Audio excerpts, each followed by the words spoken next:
Halo semua, perkenalkan nama saya Pina Sofia Tulpa, mahasiswa program studi Teknik Kimia semester 7 dan kebetulan saya terpilih menjadi mahasiswa berprestasi utama dari Universitas Singapura Karawang.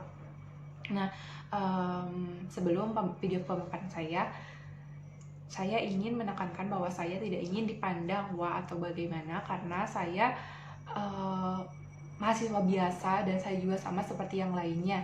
Saya tidak ingin ada ekspektasi-ekspektasi yang lain hanya karena titel saya sebagai mahasiswa berprestasi. Karena sudah terpilih, saya ingin mendokumentasikan apa-apa saja yang telah saya lakukan dari mulai semester 1 sampai dengan semester 7 sekarang selama saya mengikuti perkuliahan. Harapannya apa-apa yang baik dari saya dapat teman-teman ambil dan apa-apa yang jelek dari saya dapat teman-teman tinggalkan. Nah, sejak dari semester 2 ini, dari semester 2 menjadi mahasiswa berprestasi itu adalah impian saya. Karena saya pikir itu adalah wujud bentuk tanggung jawab saya terhadap orang tua saya. Karena berarti saya mengikuti kegiatan perkuliahan dan memanfaatkan waktu tersebut dengan baik dan benar dan mengisi waktu itu dengan kegiatan yang positif. Kemudian karena saya terlahir di program studi baru, saya juga ingin membuktikan, saya bertekad saya ingin memberikan contoh yang baik untuk adik-adik saya dan teman-teman yang lainnya. Saya juga ingin mendorong teman-teman saya untuk berprestasi. Dulu waktu saya menjadi Academic and Professional Development departemen sebagai kepalanya, saya berusaha mendorong teman-teman saya untuk mengikuti perlombaan baik itu akademik ataupun non-akademik lewat program saya. Dan juga saya juga mendorong teman-teman saya untuk berkarya, sama halnya dengan Ibu Desi. Ibu Desi selalu memberikan informasi mengenai kegiatan-kegiatan yang bisa kami ikuti lewat sebuah grup. Kami itu Teknik Kimia memiliki sebuah grup yang mana isinya semua angkatan dan tidak ada yang diistimewakan, semuanya informasi mengenai kegiatan tersebut mengetahui, dan perbedaannya hanya terletak pada mau atau tidaknya mahasiswa itu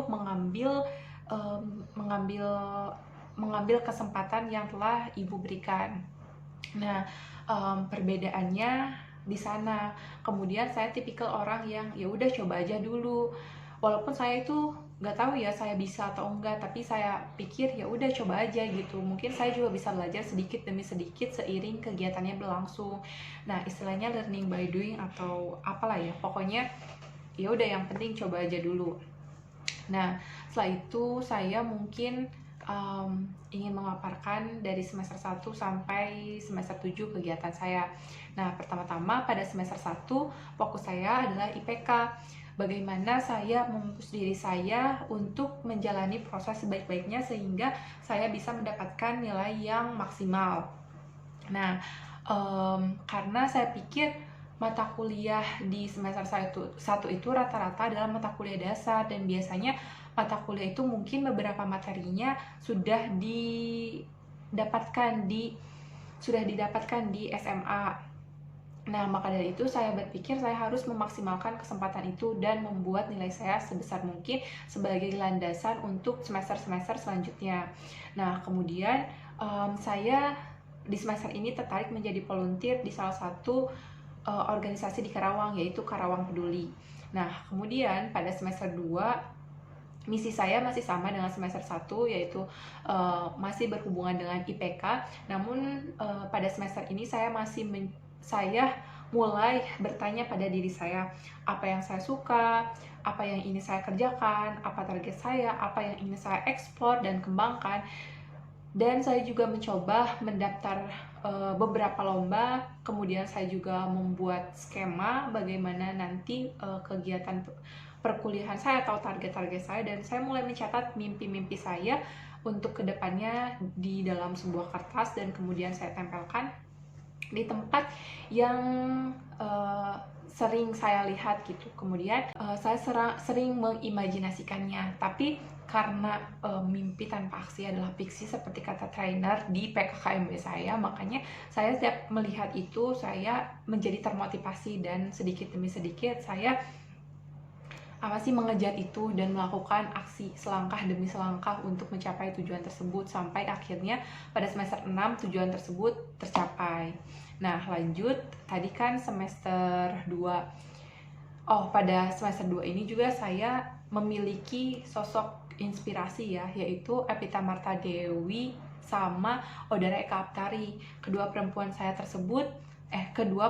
tersebut menginspirasi saya untuk menjadi perempuan yang pintar dan juga bermanfaat untuk sekitar. Makanya saya ingin seperti mereka, dan saya dari mulai per semesternya itu mengupgrade diri saya supaya saya juga bisa seperti mereka ataupun menjadi versi terbaik dari diri saya. Nah, kemudian pada semester 3 itu, karena akhirnya saya menemukan bahwa saya suka berkolaborasi, saya suka mengungkapkan gagasan, saya suka berdiskusi untuk memecahkan sebuah masalah dan akhirnya menemukan solusi. Akhirnya kegiatan yang saya ingin tekuni adalah konferensi-konferensi internasional. Saya ingin mendelegasikan atau saya ingin menjadi delegasi dari negara saya gitu. Akhirnya saya apply dan melewati beberapa seleksi, akhirnya saya berhasil mendapatkan itu menjadi delegasi untuk beberapa konversi gitu kan. Nah, terus pada semester 3 juga saya aktif sebagai ambasador dari beberapa organisasi, yaitu contohnya Student Energy, Campaign for Change. Kenapa saya tertarik jadi ambasador? Karena saya suka mengajak teman-teman untuk mengikuti kegiatan yang positif, makanya saya senang gitu. Makanya beberapa kali saya apply menjadi ambasador. Nah, kemudian pada semester 4, hal yang saya lakukan adalah melakukan pertukaran pelajar. Namun karena kondisi sedang pandemi, jadi dilakukan secara online. Nama pertukarannya yaitu Virtual Mobility dengan salah satu universitas Brazil. Nah, di sini saya mendapatkan teman-teman baru dan menyenangkan, dan sangat saya rekomendasikan untuk teman-teman mencoba pertukaran atau kegiatan-kegiatan internasional seperti yang saya mention tadi di semester 3. Nah, karena saya mengikuti konferensi internasional, saya telah melakukan pertukaran belajar, mungkin di pandangan teman-teman, oh kemampuan bahasa Inggris saya mungkin bagus, tapi nyatanya tuh enggak. Nyatanya tuh biasa aja gitu. Jadi yang mau saya sampaikan adalah, ya nggak apa-apa, meskipun kemampuan bahasa Inggrisnya tidak begitu bagus, ya coba aja dulu gitu. Balik lagi ke yang tadi gitu. Karena tidak perlu mahir, yang penting sama-sama saling mengerti dan bisa berkomunikasi sehingga apa yang mau kita sampaikan itu tersampaikan dan dipahami oleh yang lainnya, dan apa yang lainnya sampaikan itu paham. Kemudian kalau misalkan kalian merasa kurang dalam sesuatu itu, jangan langsung nggak mau gitu, tapi ya terus-terusan aja didekati dan di-upgrade. Makanya saya juga terus-terusan membidik kegiatan-kegiatan internasional, karena saya merasa diri saya kurang dengan itu, makanya saya terus apply pada kegiatan internasional, dan saya juga mencoba pertukaran pelajar gitu. Bukan karena saya sudah memiliki kemampuan bahasa Inggris yang mumpuni gitu ya. Terus pada semester 5, karena saya telah memiliki bekal sebelumnya beberapa kegiatan yang telah saya capai atau pencapaian-pencapaian lainnya seperti menulis artikel, publikasi, dan lain-lainnya. Nah, akhirnya saya berani untuk apply beasiswa pada semester 5. Akhirnya alhamdulillahnya saya mendapatkan beasiswa dari Pertamina Foundation. Itu manfaat dari mengikuti beberapa kegiatan atau mempunyai prestasi, itu bisa menjadi nilai plus ketika teman-teman mendaftar beasiswa. Nah, kemudian prestasi itu tidak hanya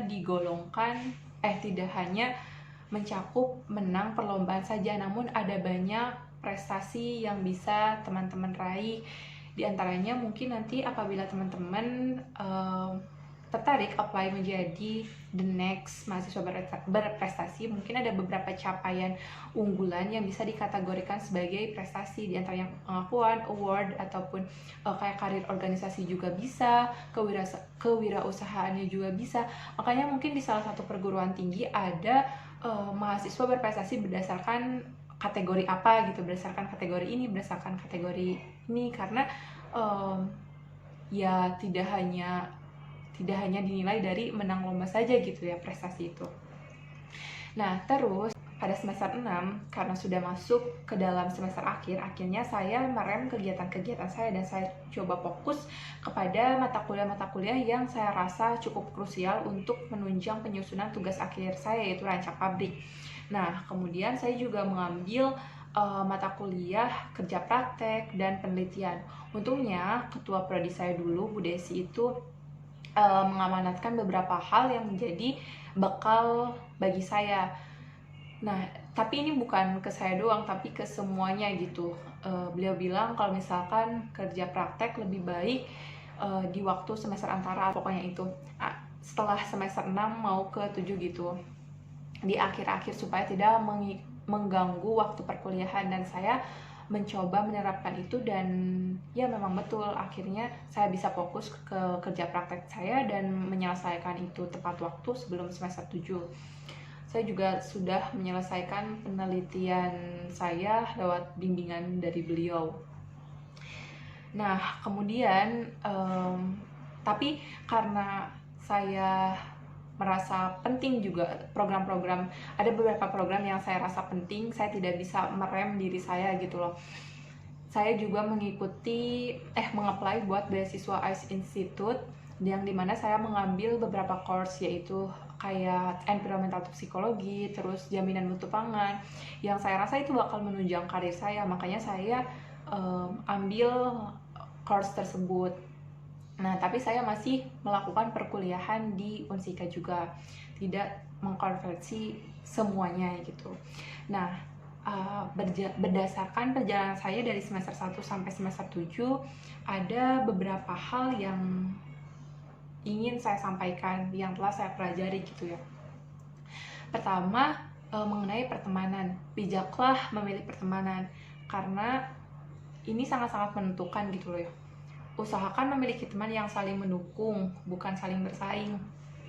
Karena tuh benar-benar kerasa kalau misalkan teman-teman kalian adalah teman-teman yang suka nongkrong, kita juga bakal keikutan suka nongkrong terus atau ini itu. Pokoknya teman itu sangat menentukan kemana haluan kita, dan ya udah, pasti nanti kalau misalkan temennya tidak cocok atau bukan kategori yang ambis, juga bakal ada selengnya, ih ngapain sih ambis terus gitu loh, bakal ada yang sedikit tapi nyelekit, perkataan sedikit tapi nyelekit.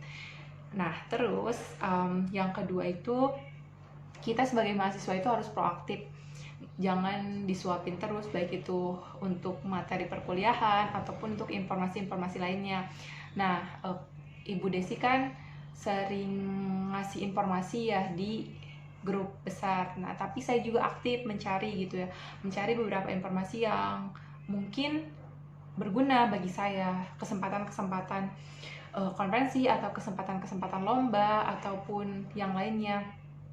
Dan platform yang biasa saya gunakan adalah yang pertama Scholarship Corner, terus yang kedua Youth Opportunity, terus yang ketiga Opportunity for You, terus yang keempat Opportunity Dex, dan banyak lainnya apps for youth. Pokoknya banyak sumber informasi yang bisa didapatkan dan bertebaran di sana, apalagi Instagram ya. Ini juga menjadi perhatian bahwa jangan cuma bermain Instagram untuk show up atau apa, tapi coba berubah haluan dan mempergunakan Instagram sebagai sumber informasi untuk teman-teman, informasi yang menunjang gitu ya, untuk masa depan teman-teman. Terus yang ketiga itu selalu cari sisi positif dari setiap kejadian. Misalkan teman-teman gagal, cari sisi positifnya, evaluasi apa nih kurangnya, terus ya udah, pokoknya selalu ada sisi positif dari setiap kejadian. Makanya yang harus dilihat itu, karena itu bisa memprotek gitu loh, memprotek teman-teman dari depresi atau apa, atau stres atau kesel. Pokoknya selalu lihat atau cari dari sisi positifnya aja. Itu agar teman-teman juga bisa lebih cepat bangkit dari kegagalan. Terus punya tujuan yang jelas per semesternya. Seperti tadi yang saya bilang, pada semester 2 itu saya mulai merancang apa-apa saja yang mau saya kerjakan, terus tujuan saya apa, target saya apa. Nah, jadi per semesternya itu jelas, teman-teman mau mengejar apa nih semester ini gitu. dan bisa menentukan skala prioritas dari sana. Namun jangan sampai teman-teman melupakan apa yang seharusnya gitu loh. Jangan sampai teman-teman terlalu fokus ikut lomba-lomba atau kegiatan-kegiatan di luar, sementara teman-teman melupakan perkuliahan yang emang seharusnya kita lakukan gitu loh. Tujuan kita berkuliah kan untuk mempelajari ilmu di program studi kita kan. Nah, jangan sampai melupakan itu. Terus yang kelima itu mau berproses. Mau berproses karena semuanya itu ya sama, awal-awalnya semuanya tuh nggak bisa gitu loh. Dari yang tidak bisa karena mau berproses, mau berusaha, mau mencari tahu, akhirnya lama-kelamaan terbiasa dan survive jadi bisa gitu. Jadi benar-benar harus mau berproses, mau bersakit-sakit dahulu, karena nanti setelah semua step dilewati pasti akan ada bahagianya, pasti akan bisa, intinya itu. Terus work-life balance. Jadi ada waktunya untuk belajar, ada waktunya mengejar cita-cita, ada waktunya untuk bersosialisasi, dan jangan lupakan waktu untuk tidur gitu. Harus ada waktu untuk istirahat, harus ada waktu untuk tidur.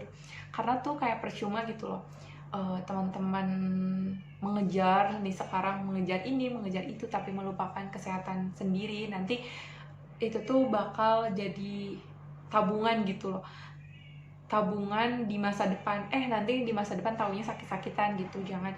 Jadi work life balance itu harus ada waktu buat istirahat dan harus ada waktu berolahraga juga. Tadi kalau bersosialisasi, kayak jangan sampai teman-teman mengejar sesuatu untuk masa depan tapi tidak menikmati masa sekarang gitu loh. Jadi harus ada waktu bersosialisasi, karena itu tuh untuk mengenang gitu loh, ada kenangannya di masa sekarang jadinya, yang bisa nanti teman-teman kenang di masa depan.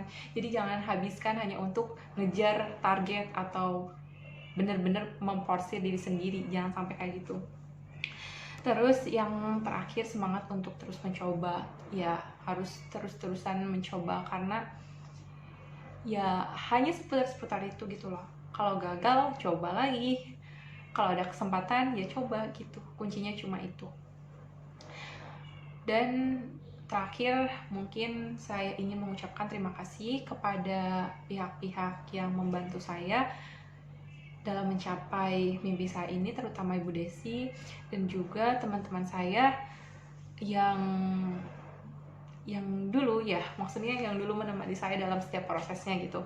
Dulu ada ruangan, yaitu skos, yang menjadi tempat kami untuk mengerjakan tugas, tempat kami itu, teman kami melakukan kegiatan untuk apa sih, kan lomba gitu, terus kami berdiskusi di sana, itu tempat kami gitu loh.